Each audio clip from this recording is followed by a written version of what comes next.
ஆதரித்து நடைபெறக்கூடிய இந்த மாபெரும் பொதுக்கூட்டத்தினுடைய தலைவர் இங்கே துவக்கத்தில் வரவேற்புரை ஆற்றியிருக்கக்கூடிய முதன்மை செயலாளர் மாண்புமிகு அமைச்சர் கே நேரு அவர்களே, கழகத்தினுடைய துணை பொதுச் செயலாளர் அருமை சகோதரர் திருச்சி சிவா அவர்களே, ஒருங்கிணைந்த திருச்சி மாவட்ட கழகத்தினுடைய செயலாளர்கள் அமைச்சர் தம்பி அன்பில் மகேஷ் பொய்யாமொழி அவர்களே, வைரமணி அவர்களே, காடுவெட்டி தியாகராஜன் அவர்களே, நாடாளுமன்ற உறுப்பினர் மறுமலர்ச்சி திராவிட முன்னேற்ற கழகத்தை சார்ந்த அருமை தம்பி துரை வைகோ அவர்களே, நாடாளுமன்ற உறுப்பினர் தம்பி அருண் நேரு அவர்களே, வருகை தந்திருக்கக்கூடிய தோழமை இயக்கத்தை சார்ந்திருக்கக்கூடிய தலைவர்களே, கூட்டணி கட்சிகளின் மாவட்ட செயலாளர்களே, அருமை தோழர்களே, பெருந்திரளாக திரண்டிருக்கக்கூடிய பெரியோர்களே,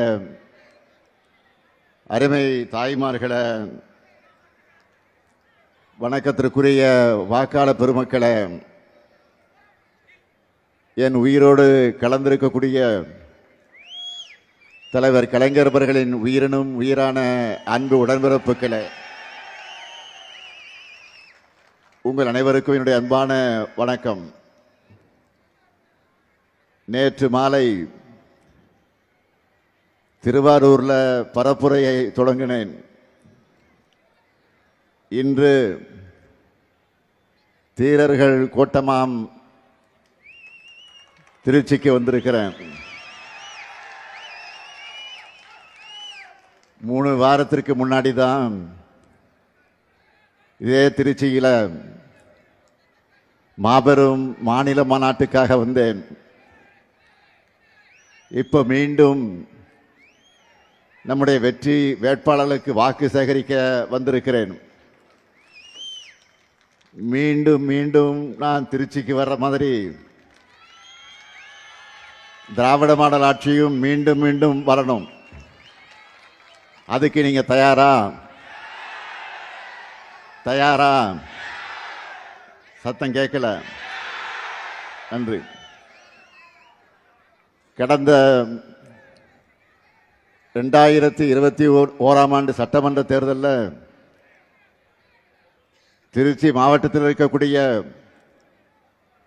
9 தொகுதிகளையும் நீங்கள் வெற்றியை கொடுத்திருக்கிறீங்க.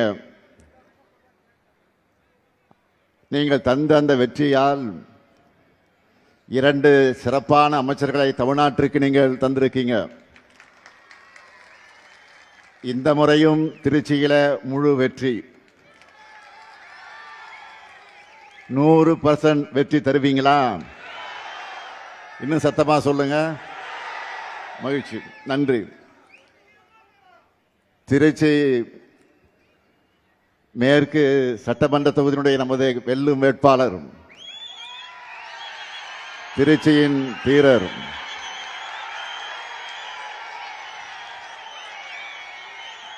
மாநாட்டு நாயகர்,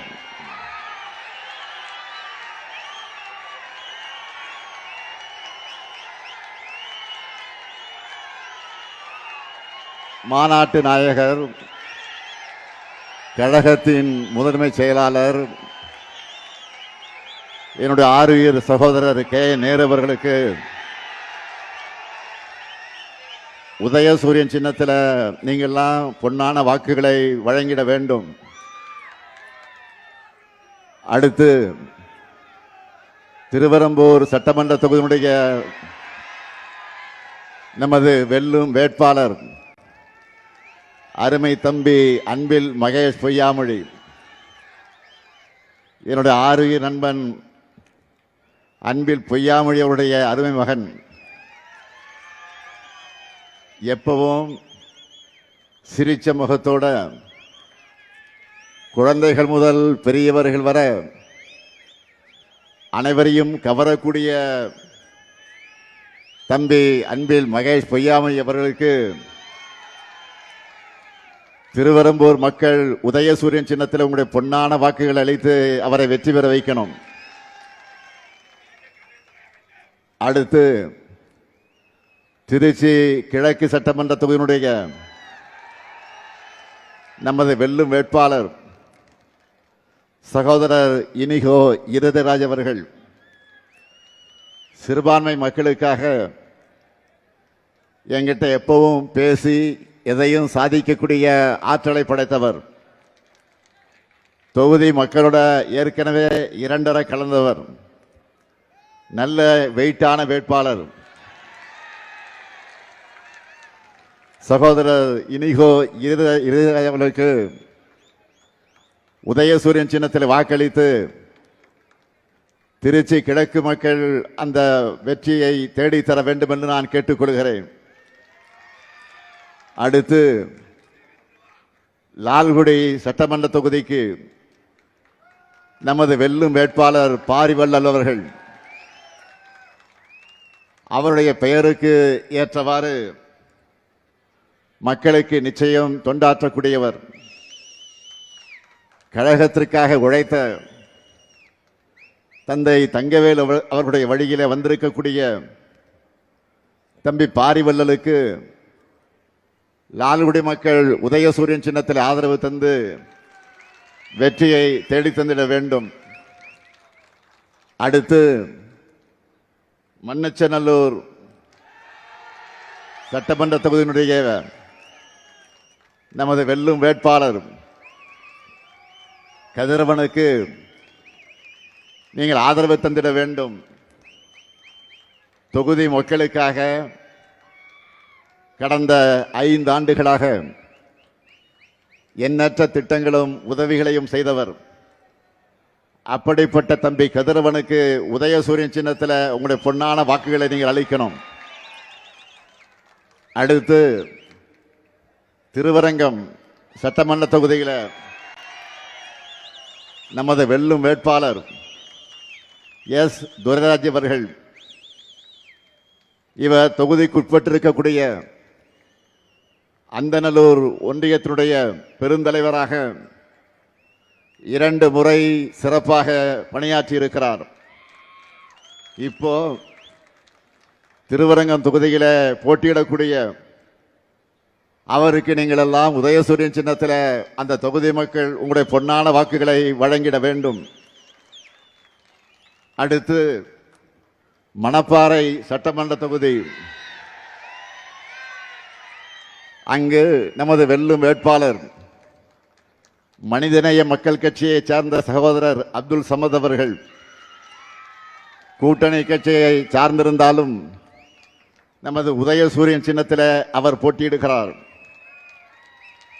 கடந்த முறை போலவே இந்த முறையும் அவருக்கு உங்களுடைய பொன்னான வாக்குகள் அளித்து அவருக்கு பெருவாரியான வாக்கு வித்தியாசத்தில் வெற்றியை தேடி தந்திட வேண்டும். அடுத்து முசிறி சட்டமன்ற தொகுதி நமது வெல்லும் வேட்பாளர் தம்பி கருணை ராஜா அவர்கள் மறைந்த முன்னாள் அமைச்சர் செல்வராஜ் அவருடைய அருமை மகன், தலைமை செயற்குழு உறுப்பினர், பொறியாளர் அணியினுடைய பொறுப்பில் இருந்து பணியாற்றக்கூடியவர் கருணை ராஜாவுக்கு நீங்கள் உதயசூரியன் சின்னத்தில் முஸ்லிம் மக்களாக இருக்கக்கூடிய நீங்கள் உங்களுடைய பொன்னான வாக்குகளை வழங்கிட வேண்டும். அடுத்து துறையூர் சட்டமன்ற தொகுதி நம்முடைய தோழமை இயக்கமான காங்கிரஸ் இயக்கத்திற்கு அந்த தொகுதியை ஒதுக்கி இருக்கிறோம். விரைவில் நம்முடைய அன்பு சகோதரர் ராகுல் காந்தி அவர்கள் அறிவிக்க இருக்கக்கூடிய அந்த வேட்பாளரை, காங்கிரஸ் கட்சியுடைய வேட்பாளரை துறையூர் மக்கள் கை சின்னத்தில் உங்கள் பொன்னான வாக்குகளை வழங்கிட வேண்டும். இங்கே இந்த மேடையில் இப்போ நின்று கொண்டிருக்கக்கூடிய இந்த 8 வேட்பாளர்களுக்கும் அதேபோல் அறிவிக்க போகிற காங்கிரஸ் கட்சியுடைய வேட்பாளரையும் சேர்த்து திருச்சி மாவட்டத்தில் இருக்கக்கூடிய மதச்சார்பற்ற முற்போக்கு கூட்டணி கட்சியினுடைய வேட்பாளர் 9 வேட்பாளர்களையும் உங்களுடைய பொன்னான வாக்குகளை வழங்கி வெற்றி பெற வைக்கணும் என்று நான் உங்களை எல்லாம் அன்போடு கேட்கிறேன், பண்போடு கேட்கிறேன், பாசத்தோடு கேட்கிறேன், உரிமையோடு கேட்கிறேன். உங்க முத்துவேல் கருணாநிதி ஸ்டாலின் கேட்கிறேன். வெற்றி உறுதியா? வெற்றி உறுதியா? கொஞ்சம் சத்தமா. வெற்றி உறுதியாயிடுச்சு. வேட்பாளர்கள் உட்காரலாம். உங்களை சீட்டு கொடுத்தாச்சு. இந்த அளவுக்கு ஏன் உரிமையோடு நான் பேசுகிறேன் என்று கேட்டால், அந்த அளவுக்கு இந்த திருச்சிக்காக பல்வேறு முத்திரை திட்டங்களை கடந்த 5 ஆண்டுகளில் நாம் செய்து கொடுத்திருக்கிறோம். உறுதியாக சொல்றேன், நிச்சயமா சொல்றேன், அவற்றையெல்லாம் சொல்ல முடியாது.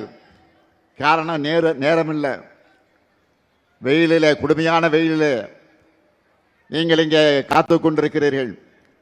எனவே சுருக்கமா தலைப்புச் செய்தியா மிக மிக சிறப்புக்குரிய சிலவற்றை மட்டும் நான் உங்களிடத்தில் லிஸ்ட் போட காத்திருக்கிறேன். பக்கத்து மாநிலத்தை சார்ந்தவர்கள் கூட இது என்னப்பா ஒரு பஸ் ஸ்டாண்ட ஏர்போர்ட்டை மிஞ்சுகிற வகையில் இருக்குன்னு வியந்து போய் வீடியோ போடுகிற திருச்சி பஞ்சப்பூர் கலைஞர் நூற்றாண்டு பேருந்து முனையம், அது பக்கத்திலேயே பேரறிஞர் அண்ணா கனரக சரக்கு வாகன முனையம். அது மட்டுமல்ல, திருவரங்கம், லால்குடி மாநகராட்சிகளையும் புதிய பேருந்து நிலையங்கள். திருச்சி மாவட்டத்தில் மட்டும் 327 திருக்கோயில்களுக்கு குடமுழுக்கு செஞ்சிருக்கிறோம்.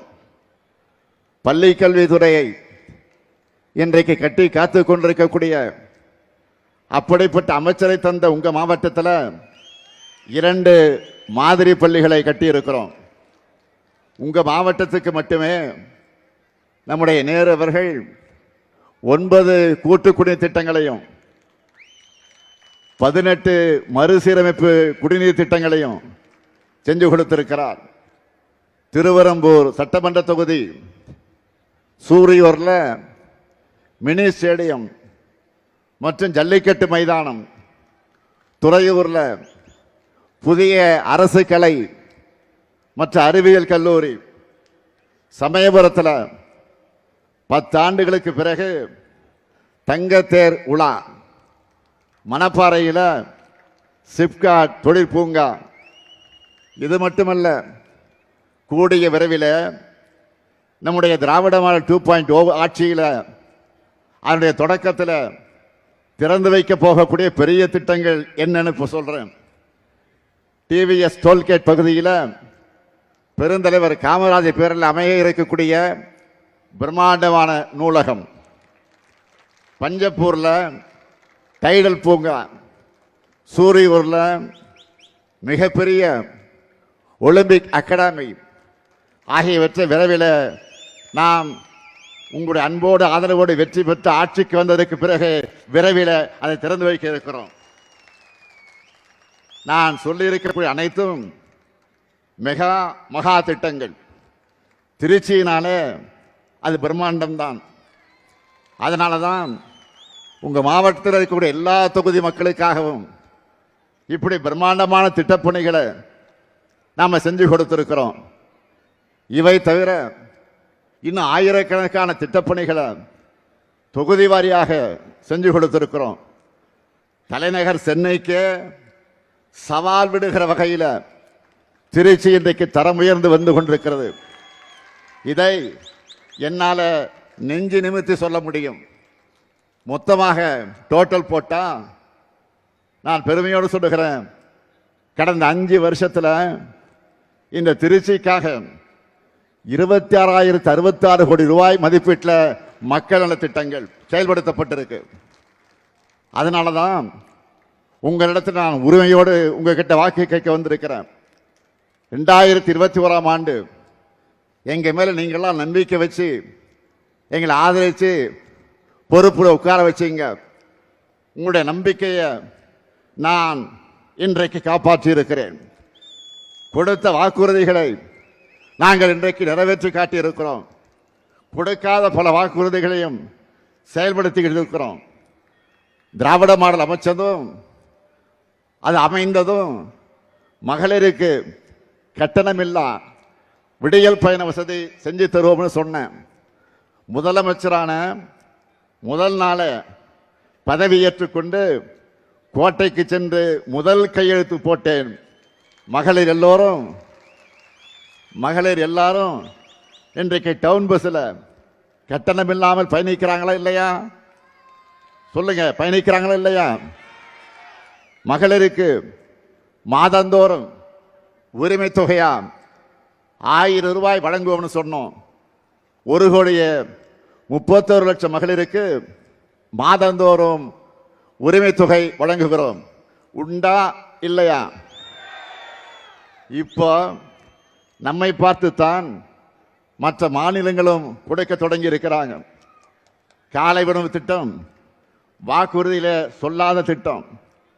19 லட்சம் பிள்ளைகள் சூடான சுவையான காலை உணவை சாப்பிட்டு விட்டு வந்து படிக்கிறாங்க. நான் முதலும் திட்டமும் தேர்தல் அறிக்கையில் சொல்லப்படவில்லை. 48 லட்சம் திறன் பயிற்சி சான்றிதழ்களை நம்முடைய இளைஞர்கள் நான் முதல் திட்டத்தில் இன்றைக்கு பெற்றிருக்கிறாங்க. அரசு பள்ளி மாணவர்கள் உயர்கல்வியில் சேருவதை உறுதி செய்ய உருவாக்கப்பட்ட திட்டம்தான் புதுமை பெண் தமிழ் புதல்வன் திட்டங்கள்.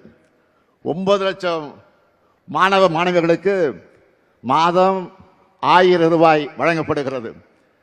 கடந்த ஜனவரி மாதம் பொங்கல் திருவிழாவை முன்னிட்டு நீங்கள் எல்லாம் சிறப்பாக கொண்டாட 3000 ரூபாய் வழங்கணும். 3000 ரூபாய் பொங்கல் பரிசு எல்லாருக்கும் வந்துச்சா? மகளிர் உரிமை தொகையை தேர்தலை காரணம் காட்டி தடுக்க நினைச்சாங்க. அதையும் முன்கூட்டியே தெரிஞ்சுக்கிட்டு 3 மாதங்களுக்கான தொகையும் கோடைகால சிறப்பு நிதியும் சேர்த்து 2000 சேர்த்து 5000 ரூபாய் அட்வான்ஸா கொடுத்தோம். 5000 ரூபாய் உங்களுக்கு வந்துச்சா இல்லையா? அரசு ஊழியர்களுடைய நீண்ட ஆண்டு கால பிரச்சனை, சற்றேறக்குறைய 23 ஆண்டு கால கோரிக்கையை நிறைவேற்றி சொன்னபடியே உறுதியளிக்கப்பட்ட ஓய்வூதிய திட்டத்தை செயல்படுத்தி இன்றைக்கு சாதனை படைத்திருக்கிறோம். இவை எல்லாத்துக்கும் மேல தமிழ்நாட்டில் ஜாதி கலவரம் இல்லை, பாஜக ஆளுகிற மாநிலத்தை போல மத கலவரங்கள் இல்லை, உத்தரப்பிரதேசத்தை போல கும்பல் வன்முறை இல்லை, மணிப்பூர் மாதிரி தொடர் வன்முறைகள் இல்லை. இப்படி எல்லாம் உருவாக்கணும்னு பாஜக செஞ்ச சூழ்ச்சிகளையும் நாம முறியடிச்சிருக்கிறோம். அமைதியான சூழலும் திறமையான மனித வளமும் நம்ம ஆட்சியில் இருக்கிற காரணத்தால் தான் இன்றைக்கு முதலீடுகளும் தமிழ்நாட்டில் வந்து குவிந்து கொண்டிருக்கிறது. இந்த வளர்ச்சியை அடுத்த கட்டத்துக்கு கொண்டு போகணும். அதுக்கான தெளிவான செயல் திட்ட அறிக்கையா திமுக தேர்தல் அறிக்கையை நாங்கள் வெளியிட்டிருக்கிறோம். அதில் நான் சொல்லி இருக்கக்கூடிய அறிவிப்புகள் எல்லாம் பல இருக்கிறது. ஆனால் நீங்கள் செய்திகளை பார்த்துருப்பீங்க. ஹைலைட்டா பெரும் வரவேற்பை பெற்றிருக்கக்கூடிய சில வாக்குறுதிகளை மட்டும் நான் சொல்றேன். மாதந்தோறும் 1000 ரூபாய் மகளிர் உரிமை தொகை என்பதை டபுள் மடங்காக்கி இனி 2000 ரூபாயாக உயர்த்தி வழங்க போறோம். என்ன மகிழ்ச்சி தானே? மகிழ்ச்சியா இல்லையா? அதேபோல் புதுமை பெண் தமிழ் பெண் திட்டத்தில் கல்லூரிக்கு போகிற மாணவர்களுக்கு இப்போ மாதம் 1000 ரூபாய் வழங்கிட்டு வரோம். இனி அது 1500 ரூபாயாக உயர்த்தி வழங்கப்படும்.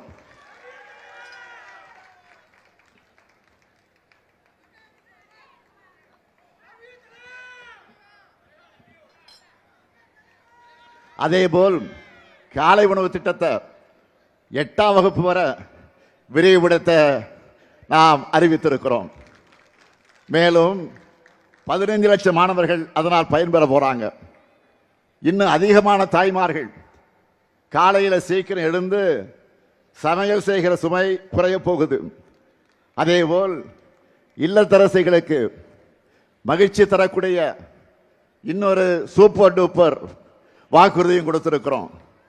இல்லத்தரசிகள் தங்களுடைய வீட்டுக்கு தேவையான washing machine, fridge, TV, grinder, mixie, microwave அவன், இண்டக்ஷன் அடுப்பு போன்ற வீட்டு உபயோகப் பொருட்களை புதுசாக வாங்கவும் அல்லது ஏற்கனவே பயன்படுத்தி வர இத்தகைய பொருட்களை கொடுத்துட்டு அதுக்கு பதிலாக வேற வாங்கிக்கவும் இல்லத்தரசி என்ற புதிய திட்டம் செயல்படுத்தப்படும். அதுவும் நீங்க வசிக்கிற பகுதிகளில் உள்ள உங்களுக்கு பிடிச்ச கடையில் உங்களுக்கு பிடிச்ச கம்பெனி உங்களுக்கு பிடிச்ச மாடலா பார்த்து இந்த பொருட்களை நீங்க வாங்கிக்கலாம். இதுக்காக ஒவ்வொரு குடும்பத்துக்கும் எவ்வளவு ரூபாய் கூப்பன்? எவ்வளவு ரூபாய் கூப்பன்? தலா 8000 ரூபாய் மதிப்பிலான கூப்பன் கொடுத்துட போறோம்னு அறிவிச்சிருக்கிறோம். இன்னைக்கு தமிழ்நாடு முழுக்க இதை பற்றி தான் ஒரே பேச்சா இருக்கு. நம்ம பெண்கள் ஒரு சேலை வாங்கினா கூட அவங்களுக்கு பிடிச்ச கடையில் அவங்களுக்கு பிடிச்ச டிசைனில் அவங்களுக்கு பிடிச்ச கலரில் வாங்கணும்னு நினைப்பாங்க. அதை மனசில் வச்சு தான் இந்த திட்டத்தை உருவாக்கி இருக்கிறோம். இல்லத்தரசி திட்டத்தில் என்ன வாங்கணும், எப்படி வாங்கணும், எல்லாமே உங்க சாய்ஸ் தான். அதே போல உலகுக்கே உணவளிக்கக்கூடிய, உழவர்களை மதிக்கக்கூடிய, அவர்களை மகிழ்விக்க ஒரு மாபெரும் அறிவிப்பை வெளியிட்டிருக்கிறோம். இலவச மின்சாரம் பெறக்கூடிய 20 லட்சத்திற்கும் மேற்பட்ட விவசாயிகளுக்கு எந்தவித மீட்டரும் பொருத்தப்படாத நவீன மின்சார பம்பு செட்டுகள் வழங்கப்படும். எல்லாரும் பழைய பம்பு செட் வச்சிருக்கிறவங்க ஒருவேளை வச்சிருப்பீங்க. சிலது அடிக்கடி ரிப்பேர் ஆகும், அதிக கரண்ட் செலவாகும், அதிக விலை கொடுத்து வாங்க முடியாத நிலையில் இருப்பீங்க. அதை நம்ம திராவிட மாடல் ஆட்சியில் அரசே இனி வாங்கி தரும். நெல் கொள்முதல் விலை குவிண்டால் ஒன்றுக்கு 3500 ரூபாயாக உயர்த்தி வழங்கப்படும். கரும்பு கொள்முதல் விலை டன் ஒன்றுக்கு 4500 ரூபாயாக உயர்த்தி வழங்கப்படும். பால் கொள்முதல் விலை லிட்டர் ஒன்றுக்கு 5 ரூபாய் உயர்த்தி வழங்கப்படும். முதியோர் உதவித்தொகை இனி மாசம் 2000 ரூபாயாக உயர்த்தி வழங்கப்படும். மாற்றுத்திறனாளிகளுக்கான உதவித்தொகை 2500 ரூபாயாக உயர்த்தி வழங்கப்படும். இன்னும் இருக்கு, மீன்பிடி தடைகால சிறப்பு நிவாரண தொகை 8000 ரூபாயிலிருந்து 12000 ரூபாயாக, மீன்பிடி குறைவு கால சிறப்பு நிவாரண தொகை 6000 ரூபாயிலிருந்து 9000 ரூபாயாக உயர்த்தி வழங்கப்படும். மகளிர் சுய உதவிக்குழு சகோதரிகள் நிறைய பேர் இங்கே வந்திருக்கிறீங்க. யாராவது மகளிர் சுய உதவிக்குழு சார்ந்தவர்கள் இருந்தால் கையை வச்சு காட்டுங்க பார்ப்போம். காட்டுறாங்க போகிறேன். மகளிர் சுய உதவிக்குழு, நன்றி நன்றி. உங்களை எல்லாம் பிஸ்னஸ் உமனா முன்னேற்றத்துக்காக அதற்கேற்ற வகையில் ஷூரிட்டி எதுவும் இல்லாமல் 5 லட்சம் ரூபாய் வரை மானியத்தோடு வங்கி கடன் வழங்கப்படும். பேரிடர் கால இழப்பீடுகளாக இரவை பாசன பயிர்கள் மற்றும் நெல் பயிர்களுக்கு ஹெக்டேர் ஒன்றுக்கு 25000 ரூபாயும், நீண்ட கால பயிர்களுக்கு 27000 ரூபாயும், மானாவாரி பயிர்களுக்கு 12000 ரூபாயும் வழங்கப்படும். உயர்கல்வி படிக்கிற 35 லட்சம் மாணவர்களுக்கு அடுத்த 5 ஆண்டிற்குள்ளாக லேப்டாப் வழங்கப்படும். அடுத்து 5 ஆண்டுகளில் 10,000 புதிய பேருந்துகள் இயக்கப்படும். அனைத்து சட்டமன்ற தொகுதிகளிலேயும் முதல்வர் படைப்பகங்கள் அமைக்கப்படும். தமிழ்நாட்டின் இதயமாக இருக்கிற இந்த டெல்டா மாவட்டங்களுக்கான சிறப்பு வளர்ச்சி திட்டம், இப்படி ஏராளமான வாக்குறுதிகளை நாம கொடுத்திருக்கிறோம். நாங்க சொன்னா செய்வோம், செய்வதைத்தான் சொல்வோம். நான் கலைஞரின் மகன். யாருடைய மகன்? யாருடைய மகன்? கலைஞருடைய மகன். சொன்ன வாக்குறுதிகளை மறக்கவும் மாட்டேன், மறுக்கவும் மாட்டேன். கடந்த 5 ஆண்டுகள்ல தமிழ்நாட்டினுடைய நிதிநிலையை சீராக்கி ஒவ்வொன்றா நாங்க நிறைவேற்றிட்டு வர திட்டங்களை அதுக்கு சாட்சி. தன்னோட 10 ஆண்டு கால ஆட்சியில தமிழ்நாட்டை எல்லா துறைகளிலும் படுகொலைக்கு தள்ளின அதிமுகவும் இந்தியாவை வரலாறு காணாத சரிவுக்கு கொண்டு போய் கொண்டிருக்கக்கூடிய பாஜகவும் சேர்ந்து அமைச்சிருக்கக்கூடிய கூட்டணிக்கு இந்த தேர்தலையும் வழக்கம் போல படுதோல்வியை தான் நீங்க பரிசா தரணும். தயாராயிட்டீங்களா? மக்களுக்கு நேரடியான 8000 ரூபாய்க்கான கூப்பனை தரப்போறோம். நம்முடைய இல்லத்தரசு திட்டத்தை பார்த்து இன்றைக்கு வயிறு எரிஞ்சு அது ஊழலுக்கான திட்டம்னு சொல்றார். யாரு? பழனிசாமி சொல்றாரு. எந்த பழனிசாமி? சம்பந்திக்கு கான்ட்ராக்ட் கொடுக்கிறதுக்காகவே ஆட்சியை நடத்தின பழனிசாமி. திமுக செய்கிற ஒவ்வொரு திட்டமும் தரமானதாக இருக்கும். எடுத்துக்காட்டுக்கு சொல்றேன். தலைவர் கலைஞர் அவர்கள் 2006 தேர்தலின் போது கலர் டிவி வழங்குவோம்னு சொன்னார். ஆட்சி பொறுப்புக்கு வந்த உடனே கலர் டிவியோட கொள்முதல் நேர்மையாகவும் தரமானதாகவும் யாரும் குறை சொல்ல முடியாத வகையில் இருக்கணும்னு முடிவு செஞ்சு அதுக்கான டெண்டரை ஒப்பந்ததாரரை முடிவு செய்ய அனைத்து கட்சிகள் கொண்ட அதிமுகவும் சேர்த்து, எதிர்கட்சியாக இருக்க அதிமுகவும் சேர்த்து, அனைத்து கட்சி உறுப்பினர்களை சேர்த்து ஒரு குழுவை அமைச்சார். 2006ஆம் ஆண்டு செப்டம்பர் மாதமே கலர் டிவி வழங்குகிற அந்த விழாவை தொடங்கி 1.5 கோடிக்கு அதிகமான நம்முடைய தமிழர்களுடைய வீடுகளுக்கு கலர் டிவியை வழங்கணும். கிட்டத்தட்ட 20 வருஷம் ஆச்சு. இன்னைக்கும் பல வீடுகளில் கலர் டிவியா மட்டுமல்ல, கலைஞர் டிவியா அது நிலைச்சு நிற்குது. இதுக்கு பேர் தான் குவாலிட்டி. இதுவே அதிமுக ஆட்சியில் மிக்சி கொடுத்தாங்க, கிரைண்டர், மின் விசிறி கொடுத்தீங்களே, என்னாச்சு? காயிலாங்கல்ல இருக்கு.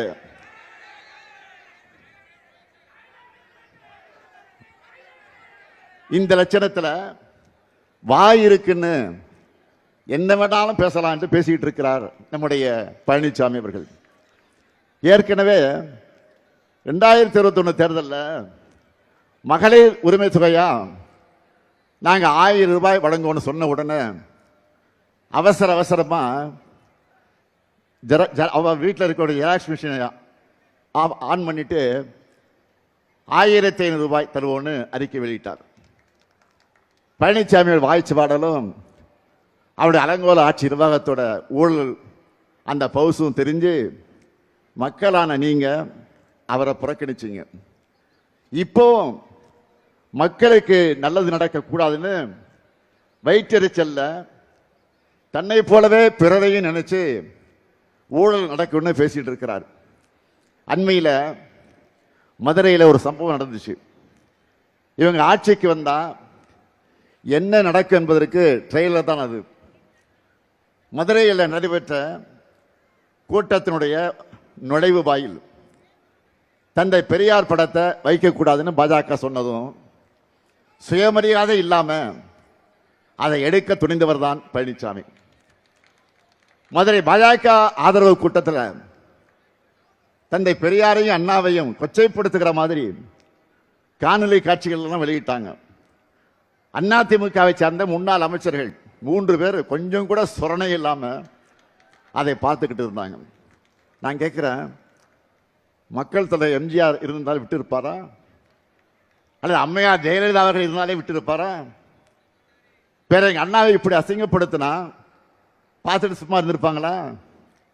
பழனிசாமியுடைய ஒரே சாதனை அதிமுக கட்சியை அடிமை கூட்டமா சீரழிச்சிருக்கிறதா அவங்க சாதனை. திராவிடம் என்ற சொல்லும் அந்த கூட்டத்தில் அவமானப்படுத்தப்படுது. அதிமுக முன்னணியினர் கூட அதை கூட தடுக்கல. திராவிடம்னா என்னன்னு எனக்கு தெரியாது, நான் புராணங்களை எல்லாம் படிச்சதில்லைன்னு கொஞ்சம் கூட வெட்கம் இல்லாம சிரிச்சுக்கிட்டே சொன்னவர் தான் பழனிசாமி. இந்த துப்பு கெட்ட பழனிசாமி யார் எக்கேடு கட்டாலும் பரவாயில்லை, தன்னுடைய பதவியை காப்பாத்திக்கிட்டா போதும்னு பாஜகவுடைய பாதம் தாங்கியா இருந்து கொண்டிருப்பவர் தான் பழனிசாமி.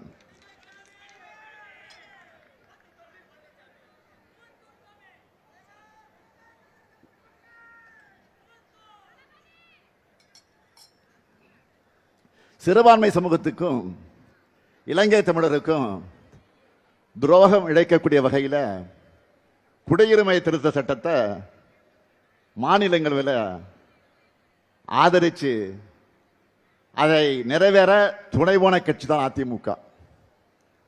ஏன் இவங்களோட சேர்ந்து பாட்டாளி அன்புமணி ராமதாஸும் ஆதரவா வாக்களித்து துரோகம் செஞ்சார். இவங்களால தான் சிறுபான்மையினருக்கு எதிரான அந்த சட்டமே மாநிலங்களில் நிறைவேறிச்சு.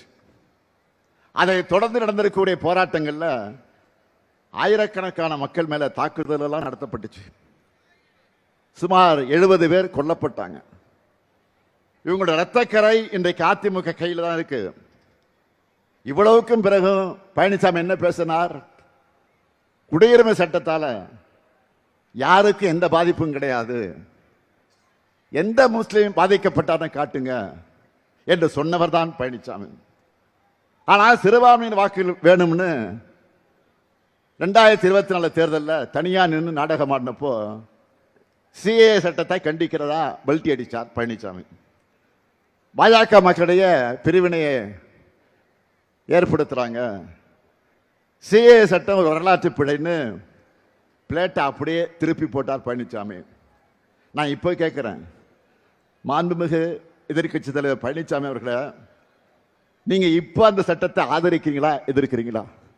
தைரியம் இருந்தால் வெளிப்படையாக சொல்லுங்க.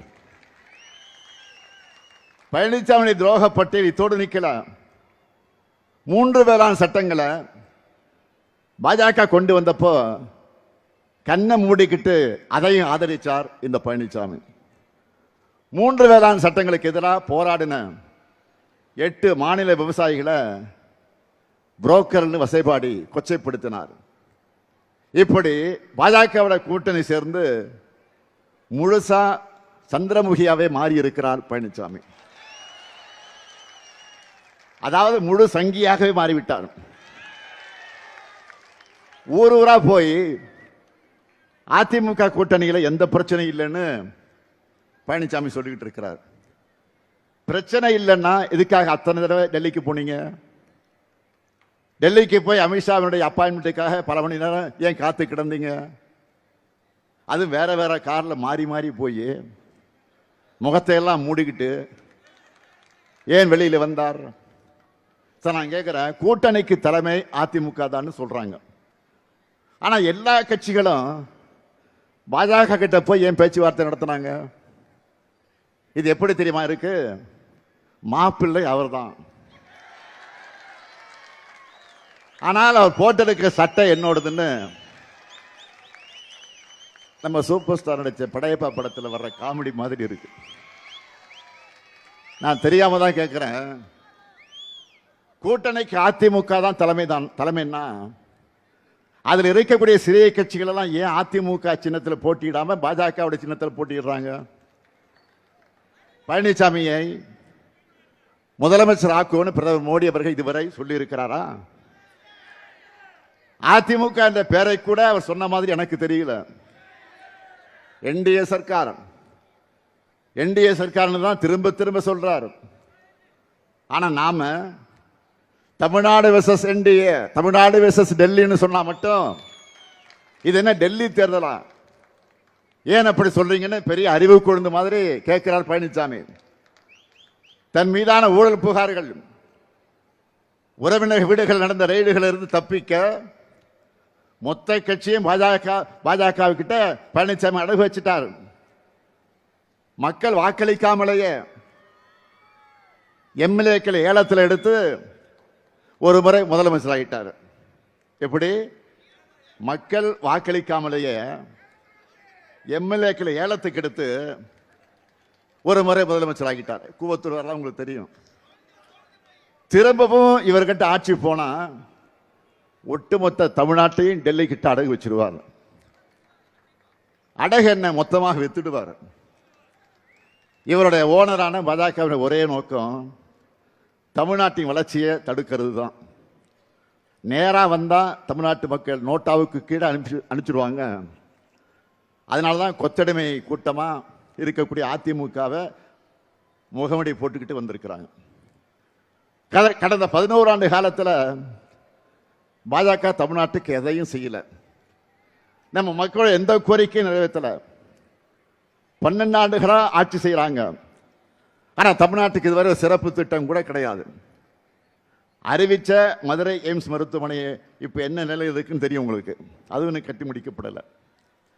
நமக்கு நியாயமாக கிடைக்க வேண்டிய நிதியை கூட விடுவிக்க மறுக்கிறாங்க. மதுரை, கோவை, திருச்சி இந்த மாநகர எதிர்கால வளர்ச்சிக்காக மெட்ரோ ரயில் திட்டத்தை கேட்டோம், அதுவும் கொடுக்கல, முடியாதுன்னு சொல்லிட்டாங்க. சென்னை மெட்ரோ ரயில் திட்டத்துக்கான நிதியை ஒழுங்காக தராமல் இழுத்தடிக்கிறாங்க. ஒசூர் விமான நிலையத்துக்கும் அனுமதி தரல. பள்ளி குழந்தைகளுக்கான கல்வி நிதியையும் தரது தடுக்கிறாங்க. குடிநீர் திட்டத்துக்கு நிதி கிடையாது. இவ்வளவு அநீதிகளையும் செஞ்சுட்டு தேர்தல் வந்துருச்சுன்னு தமிழ்நாட்டுக்கு கிளம்பி வரார் மாண்புமிகு பிரதமர் மோடி அவர்கள். கடந்த மாதம் கூட இதே திருச்சிக்கு பிரதமர் மோடி அவர்கள் வந்தார். நான் கேட்குறேன், அப்படி வந்தவர் இதெல்லாம் ஒன்றிய பாஜக அரசின் மூலமாக தமிழ்நாட்டுக்கு செஞ்சு இருக்கக்கூடிய திட்டங்கள்னு எடுத்து காட்டினாரா, சொன்னாரா? எங்களால் தமிழ்நாட்டுக்கு இந்த நன்மைகள்லாம் கிடைச்சிருக்குன்னு பட்டியல் போட்டு சொன்னாரா? இருந்தால் தானே சொல்ல முடியும். சட்டையில் இருந்தால் தானே அகப்பையில் வரும். இதில் திமுக இந்த வாக்குறுதி நிறைவேற்றலன்னு 19 சொல்லிட்டு போறாரு. என்னோட ஒவ்வொரு பேச்சிலையும் ஒவ்வொரு சாதனை திட்டம் குறித்தும் புள்ளி விவரத்தோடு விளக்கி சொல்றேன். நம்ம அரசோட திட்டங்களால் பயனடைகிற பலரும் பயனடைஞ்சிட்டு இருக்காங்க. அந்த மக்களும் ஊடகங்கள் அதை தொடர்ந்து பதிவு செய்கிறாங்க. இன்னும் சொல்லணும்னா, மக்களான உங்ககிட்ட கேட்டிருந்தா கூட திராவிட மாடல் திட்டங்களை வரிசையா சொல்லியிருப்பீங்களா இல்லையா? பரவாயில்லை. எப்போ டூர் மோட்லேயே இருக்கிற பிரதமருக்கு இதையெல்லாம் கேட்டு தெரிஞ்சுக்க நேரம் இருந்திருக்காது.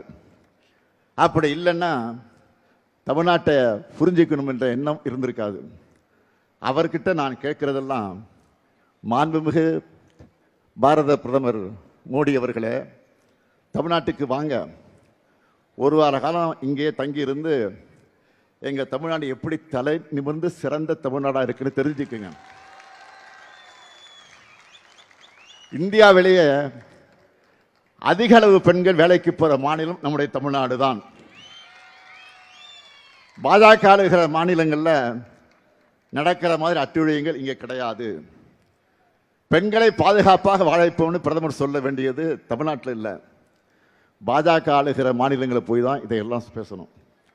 அதை விட்டு என்டிஏ கூட்டணியினர் தமிழ்நாட்டை பற்றி அவதூறா பேசுறது தமிழ்நாட்டை நாசப்படுத்தவும் தமிழ்நாட்டு வளர்ச்சியை கெடுக்கணும் தான்.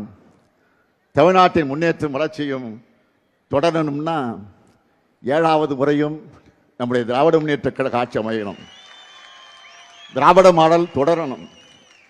பாஜகவும் அதன் கொத்தடிமையும் கூட்டமும் அதோட தீமைகள் நாம நினைச்சு பார்க்க முடியாத அளவுக்கு இருக்கும். தமிழ்நாடாக தான் இருக்கணும். உத்தரப்பிரதேசம் போல, மணிப்பூர் போல வன்முறை காடா மாறக்கூடாது.